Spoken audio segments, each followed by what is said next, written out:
Halo, assalamualaikum warahmatullahi wabarakatuh. Subahul khair, kaifa halukum ya ashabi? Ana Mutiara Istiqomah min Kismi Ta'limin Lughatul Arabiyah, YIN Syekh Nurjati Cirebon. Kenapa kita harus mempelajari model dalam proses pembelajaran? Sebab sebuah pembelajaran tidak akan mencapai tujuan jika tidak disertai dengan model, karena di dalamnya akan ada sebuah metode, teknis, pendekatan juga strategi yang dilakukan agar peserta didik mampu menjalankan proses belajar mengajar dengan baik, menyenangkan, juga menambah motivasi mereka untuk terus belajar, sehingga tujuan dari belajar tersebut akan bisa tercapai secara maksimal. Yang pertama ada model. Model adalah salah satu komponen utama dalam menciptakan suasana belajar yang aktif, inovatif, kreatif, dan menyenangkan. Model pembelajaran yang menarik akan mampu menambah minat serta bakat peserta didik untuk mengikuti proses belajar dan mengajar di kelas. Nah, model juga merupakan bungkus dari suatu pembelajaran atau dalam pembelajaran di kelas, di mana di dalamnya akan diisi dengan pendekatan, strategi, model, juga teknik. Yang dengan itu, maka suatu proses pembelajaran akan bisa berjalan dengan baik serta mencapai tujuan yang diinginkan. Baik, selanjutnya ada pendekatan. Pendekatan adalah suatu pandangan kita terhadap proses pembelajaran yang merujuk pada pandangan tentang terjadinya suatu proses yang bersifat masih sangat umum. Pandangan juga disebut dengan cara pandang seorang guru terhadap proses pembelajaran yang di dalamnya terdapat strategi-strategi pembelajaran dengan segala teorinya. Jadi pendekatan adalah cara pandang seorang guru untuk menentukan metode atau strategi apa yang selanjutnya akan dilakukan untuk melakukan proses pembelajaran di kelas tersebut, seperti pendekatan terhadap siswa, baik terhadap lingkungan. Selanjutnya ada strategis.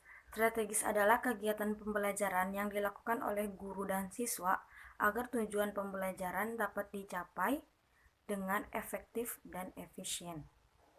Jadi tujuannya strategi itu dibuat yaitu untuk kita bisa mencapai tujuan pembelajaran dengan efektif dan efisien. Kemudian yang selanjutnya ada model. Model adalah cara yang digunakan untuk mengimplementasikan rencana yang sudah tersusun dalam bentuk kegiatan nyata dan praktis untuk mencapai tujuan pembelajaran. Metode biasanya terdiri dari metode diskusi, ceramah, simulasi, demonstrasi, dan masih banyak yang lainnya. Nah, teman-teman, setelah kita sudah menentukan pendekatan dan sudah mengetahui strategi, lalu kita implikasikan dalam metode apa yang harus kita ambil sesuai dengan pendekatan dan strategi yang telah kita pahami. Biasanya bisa berupa metode diskusi, ceramah, dan lain-lain. Dalam perkuliahan biasanya lebih banyak menggunakan metode diskusi.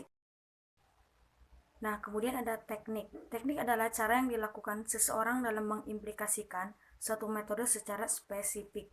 Nah, setelah kita tadi menentukan metode, misal kita memilih metode ceramah atau metode diskusi, kemudian kita memilih tekniknya. Teknik apa nih yang harus dilakukan untuk metode tersebut, sehingga proses pembelajaran dapat berlangsung dengan efektif, efisien, serta mencapai tujuan. Nah, misalkan metode yang kita pilih adalah metode diskusi, maka kita harus mengetahui dalam metode diskusi tekniknya harus seperti apa.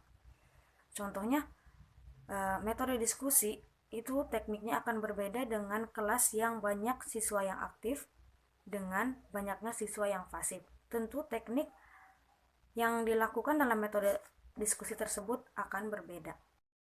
Nah, berikutnya ada persamaan dan perbedaan antara model, pendekatan, strategi, metode, dan teknik. Nah, masing-masing dari fungsi tersebut memiliki kaitan satu sama lain untuk menunjang proses pembelajaran. Seperti yang kita tahu dari definisi-definisi tersebut, kita dapat mengetahui bahwa mereka itu saling berkaitan untuk menunjang proses pembelajaran sehingga tercapainya proses pembelajaran tersebut. Adapun perbedaannya di sini tidak terlalu menonjol sebab mereka adalah satu kesatuan yang utuh Adapun perbedaannya mungkin hanya pada model, pendekatan, strategi, metode, dan teknis, yaitu model sebagai pembungkus atau bingkai dalam proses pembelajaran, sedangkan pendekatan, strategi, metode, dan teknis adalah isinya. Nah, adapun hubungan antara komponen-komponen tersebut yaitu berhubungan saling berkaitan untuk menunjang proses pembelajaran, sehingga dapat terciptanya proses pembelajaran yang efektif, aktif, efisien, kreatif, dan menyenangkan. Sehingga dengan begitu, maka tujuan pembelajaran akan dicapai dengan mudah. Baik teman-teman, mungkin sekian yang bisa saya sampaikan pada pertemuan kali ini. Semoga bermanfaat dan bisa dipahami oleh semuanya. Kurang lebihnya mohon maaf. Sekian dari saya. Wassalamualaikum warahmatullahi wabarakatuh.